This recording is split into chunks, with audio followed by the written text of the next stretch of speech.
શહેરના productivity road પર વધુ એક એટલે કે આ માર્ગ પર ભૂવો પડવાનો બનાવ બનવા પામ્યો હતો। વડોદરા શહેરના વિવિધ વિસ્તારોમાં ભૂવા પડવાનો બનાવ બનતો હોય છે, ત્યારે વધુ એક ભૂવો પડ્યો હતો વડોદરા શહેરના જેતલપુર વિસ્તાર સ્થિત બરોડા પ્રોડક્ટિવિટી કાઉન્સિલ રોડ પર જે ભૂવો છે તે ભૂવો પડ્યો હતો।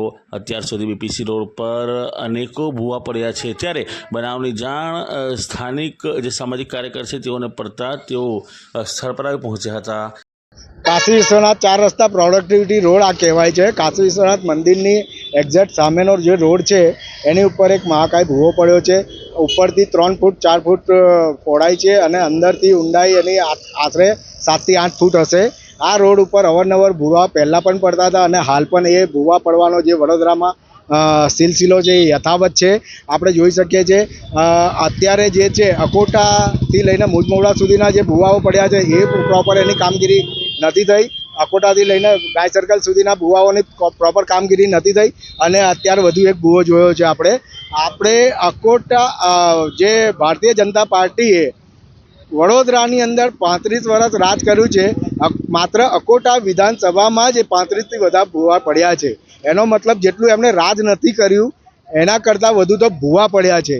આ એમને અકોટા વિધાનસભામાં જે અત્યારે જીતતા આવ્યા જે નેતાઓ છે એમને મારે કહેવું છે કે આ તમે શું જનતાને આ ભેટો આપી રહ્યા છો? ભ્રષ્ટાચાર એટલે શાસક પક્ષની અને તંત્રની મિલીભગત છે। એક ભૂવા પાછળ 15-20 લાખ રૂપિયાનો ખર્ચ બતાવવામાં આવે છે। એ શું એ લોકો સોનાની અને ચાંદીની ઈંટો અંદર મૂકે છે? અને જો એ ભ્રષ્ટાચાર ના કરતા હોય તો અને જો આટલો ખર્ચો કરતા હોય તો એક જ જગ્યાએ વારંવાર ભૂવા કેમ પડી રહ્યા છે? અકોટાથી લઈને મુજમોડા સુધીના 17 ભૂવાઓ જે પડ્યા એ એક જ જગ્યા ઉપર કેમ પડ્યા છે વારંવાર? એ લોકો સ્પષ્ટપણે ભ્રષ્ટાચાર કરી રહ્યા છે, દેખાઈ રહ્યું છે આપણને। સીએમ અહીંયા અકોટા વિસ્તારમાં આવ્યા હતા, એ રોડ સ્વચ્છ અને ચોખ્ખા દેખાવામાં આવ્યા હતા। આ ભૂવો નહીં દેખાયો હોય? આ ભૂવો ગઈકાલનો જ પડેલો છે। આ રસ્તે પણ એ લોકો ગયા છે। મેં રાત્રે 10 વાગે મીડિયાને મેસેજ મોકલ્યો હતો, એ વખતે પણ અહીંયાથી ગવર્મેન્ટ ઓફ ગુજરાતની ગાડીઓ ગઈ છે। મેં મારી નજરે જોયું છે આ વસ્તુ। એટલે એ લોકોને માત્ર મલાઈ ખાવી હોય છે, જનતાનું કામ કરવું નહીં હોતું। હું આપને ચેલેન્જથી કહી રહ્યો છું કે અકોટા વિધાનસભામાં 16 કોર્પોરેટર છે એ ભારતીય જનતા પાર્ટીના છે, જે ધારાસભ્ય છે એ ભારતીય જનતા પાર્ટીનો છે। કયો ધારાસભ્ય કયા કોર્પોરેટરે આપ મીડિયાને બાઇટ આલી હોય ભૂવા માટે આપ મને બતાવી શકો છો?